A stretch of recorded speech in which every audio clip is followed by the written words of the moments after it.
What happens after a country breaks? After the bullets have been fired? After leaders have been killed?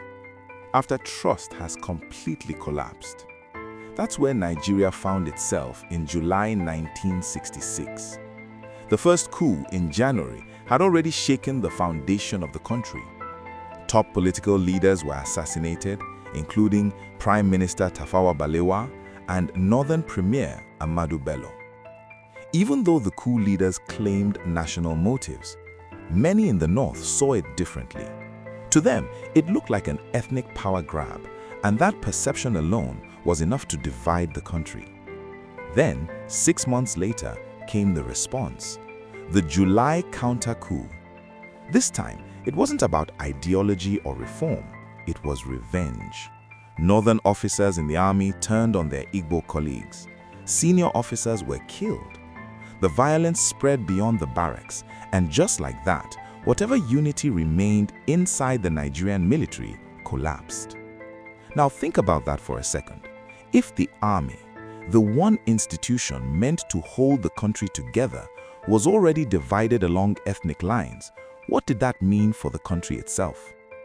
It meant Nigeria was no longer one nation in practice. It was a country holding itself together by force and very little trust.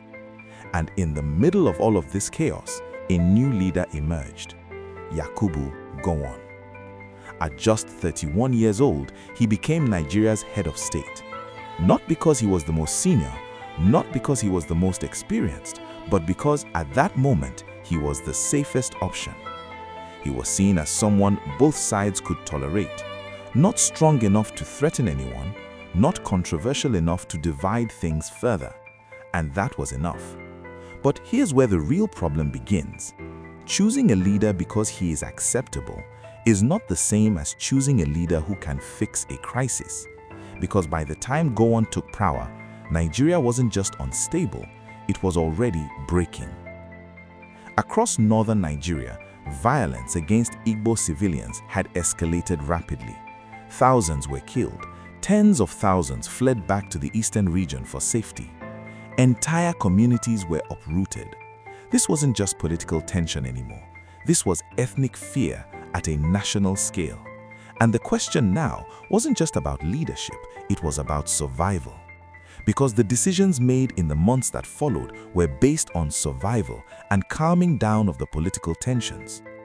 The delays, the failed agreements, and the growing mistrust didn't pull Nigeria back from the edge, they pushed it closer to a war that would change the country forever.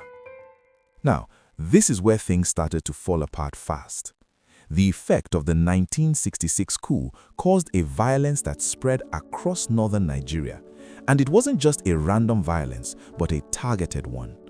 Igbo civilians were attacked in large numbers, homes were destroyed, families were displaced, and thousands were killed.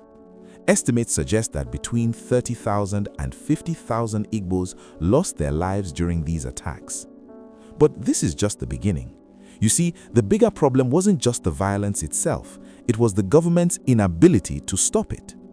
Gowon called for calm, but on the ground, control was weak, and that failure sent a clear message to many in the eastern region. They were no longer safe. So people did what anyone would do in that situation. They left. Over 1 million Igbos fled back to the eastern region within months. Entire communities in the north were abandoned. Businesses collapsed. Families were separated. Nigeria was no longer functioning as a united country. It was splitting geographically, economically, and psychologically. At this point, the people of Nigeria didn't just need reassurance, they needed decisive action. But Gowon moved carefully. Every step was carefully calculated. He made various statements. Several times he called for unity, but he didn't enforce strict control fast enough to rebuild trust. And in a crisis like this, hesitation to enforce strict control has consequences. While Gowon was trying to stabilize the country with his statements and call for unity, leaders in the eastern region has lost patience and were now preparing for something else entirely. In the midst of this chaos, everything now came down to one question: could Nigeria still remain one country? To answer that, both sides agreed to meet in January 1967 in Aburi, Ghana. At the center of that response was Chukwuemeka Ojukwu, the military governor of the eastern region. Unlike Gowon, Ojukwu wasn't willing to wait. On paper, the meeting was simple: find a way to stop the violence and hold the country together. But underneath that, the real issue was power. Ojukwu wanted a system where each region controlled its own affairs, including security. Why? Because after the killings in the north, the eastern region no longer trusted the central government to protect its people. Gowon, on the other hand, had a different problem. If he agreed to that level of regional control, Nigeria would stop functioning as a strong central state. And from his perspective, that was a step toward breakup. So at Aburi, they reached what looked like an agreement: a looser federation, more regional authority, less central control. Ojukwu also demanded guarantees for the safety of his people. He pushed for a restructuring of Nigeria, one that would give regions more control over their own affairs. For a brief moment, it seemed like Nigeria had found a way out, but that moment didn't last. When Gowon returned to Nigeria, the interpretation of that agreement changed. Decrees were issued, terms were adjusted, key ideas from Aburi were either modified or quietly dropped.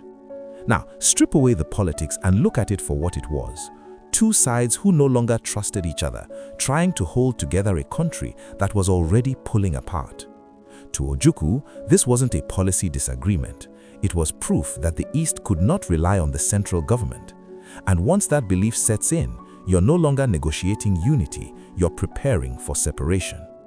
So on May 30th, 1967, Ojukwu made a decisive move. Ojukwu declared the eastern region an independent state, the Republic of Biafra. That single decision changed everything, because once secession was declared, there was no middle ground left.